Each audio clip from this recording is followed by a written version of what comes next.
Meta has been hit with security concerns yet again. TikTok is in the spotlight this morning over its handling of users' personal information. LinkedIn is the latest victim of a massive data breach. You know, my grandma always said being happy is the key to a good life. But these days, lots of young folks seem to be feeling down, and a big part of that is social media. It is more toxic than you think. Nowadays, people judge your cool factor by how many Instagram friends you've got. So imagine this, the places we go to share pics and connect end up making us feel pretty bad about ourselves. Social media becomes this weird competition, and suddenly, how many likes you get becomes a big deal. In this video, we'll dig into the past of social media, how it changed, and how it's messing with the heads of today's youth. About 27 years ago, in 1997, the first social media site, 6degrees.com, appeared. It was like a digital meeting place where people could make profiles, list their interests, and connect with others who liked the same things. Kind of like what we do on Facebook now. But back then, people weren't really into the idea, so 6degrees.com closed in 2001.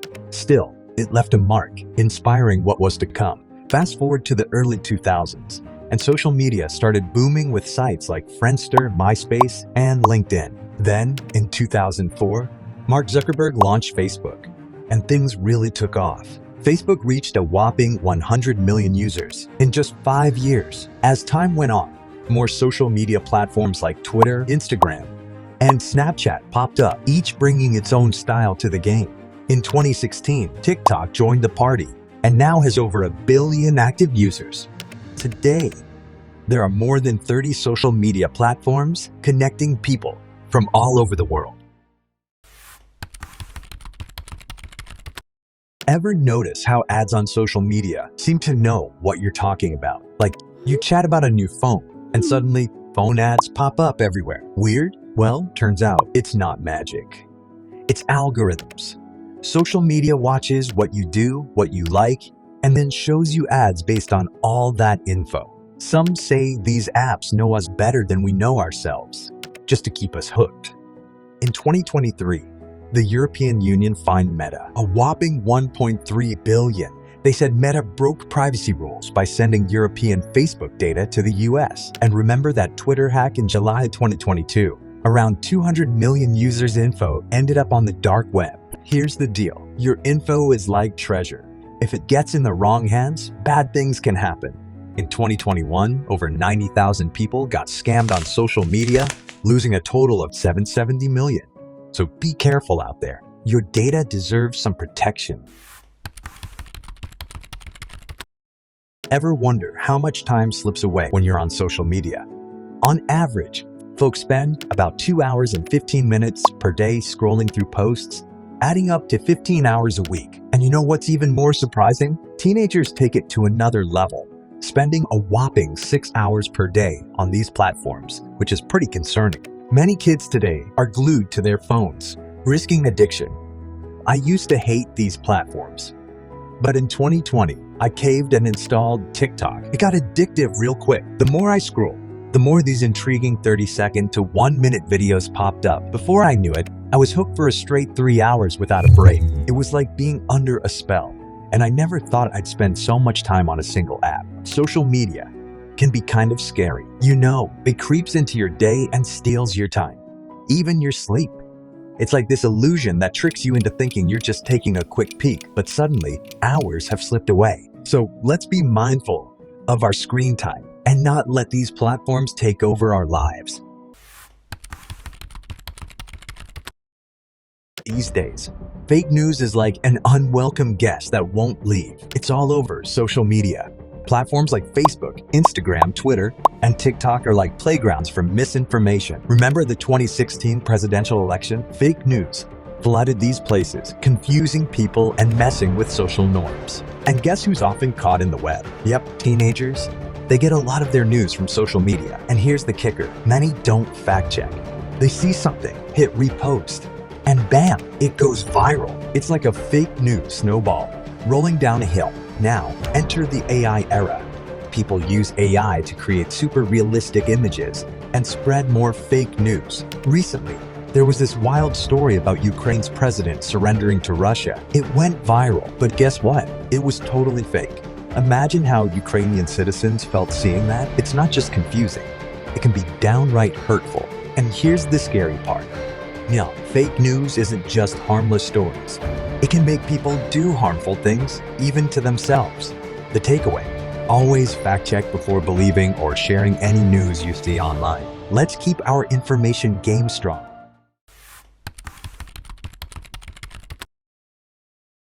So, I came across this news about a celebrity. Someone made a fake video using deepfake technology.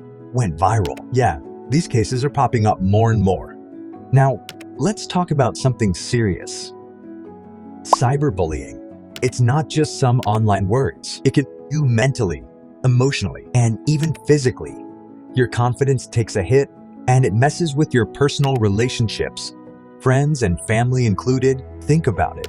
Some criminal-minded people use social media as their playground for bullying. If you're ever on the receiving end, don't just let it slide. It's important to stand up for yourself. Cyberbullying can lead to extreme actions So, here's the deal. If someone's hating you online, don't hesitate to file a complaint.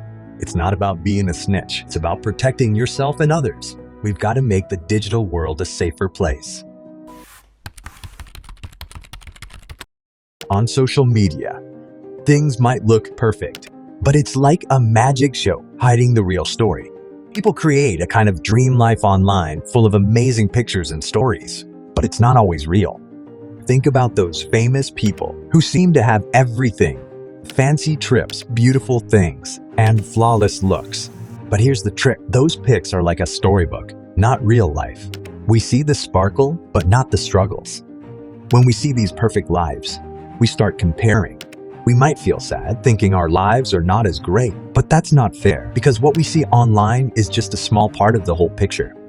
Let's remember, it's okay not to be perfect. Real life is full of ups and downs, and that's what makes it interesting. Instead of chasing perfect, let's celebrate being real.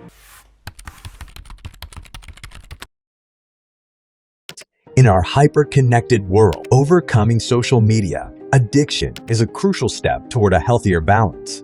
The journey begins with awareness, a conscious understanding of the time spent scrolling through feeds. Setting realistic goals becomes the next milestone, perhaps starting with a gradual break, like refraining from social media for the first hour after waking up. To replace the habit, engaging in positive activities, such as picking up a new hobby or spending quality time with friends offline, proves effective. Turning off notifications is a game changer, eliminating constant digital distractions. Now, let's delve into a unique example. Meet Sarah, who decided on a month-long social media detox. During this period, she rediscovered her passion for painting, embarked on spontaneous trips, and found joy in simple, unfiltered moments. Sarah's detox not only provided a fresh perspective, but also unveiled the reality that life was passing by amidst the constant online buzz. Her journey exemplifies the transformative power of stepping back from the digital realm, fostering a healthier relationship with social media, and embracing the richness of offline experiences. Remember, small steps toward change can lead to significant positive shifts in our digital habits, enhancing our overall well-being. Share your own experiences and tips in the comments below. And together, let's navigate towards a more mindful and balanced digital life.